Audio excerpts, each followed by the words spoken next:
বিগত দিনে আন্দোলন করেছি রাজপথে, তখন অনেককে আমরা খুঁজে পাইনি। আজকে যখন আমরা সামনের দিকে যাই, তখন দেখি আপনার আমাদের পিছনে হাজার হাজার নেতাকর্মী, কিন্তু যাদেরকে বিগত দিনে আন্দোলনে রাজপথে পেয়েছিলাম, আজকে তারা পিছনে পড়ে যাচ্ছে।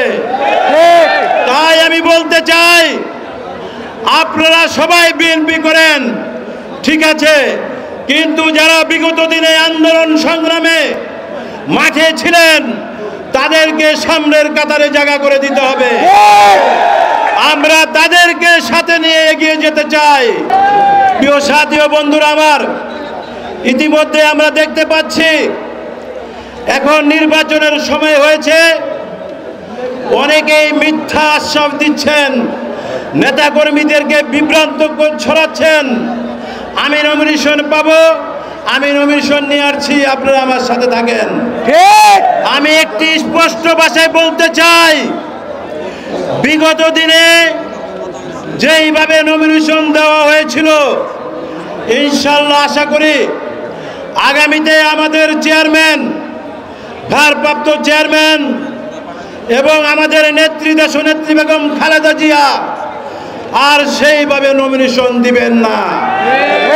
তারা বারবার বলেছেন, মাঠে থেকে আপনার তৃণমূল নেতৃবৃন্দকে আপনার নমিনেশন দেওয়া হবে।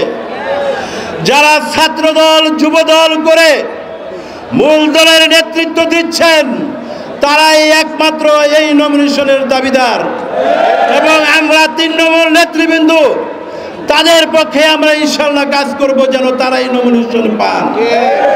তারপরেও আমাদের নেতা জনাব তারেক রহমান, আমাদের নেত্রী, আমাদের মা দেশনেত্রী বেগম খালেদা জিয়া যাকে নমিনেশন দিবেন, আমরা তার সাথে কাজ করে আমরা সেই ধানের শীষকে আমরা সব পাশ করিয়ে আমরা সেই আসন আমরা পুরস্কৃত করব।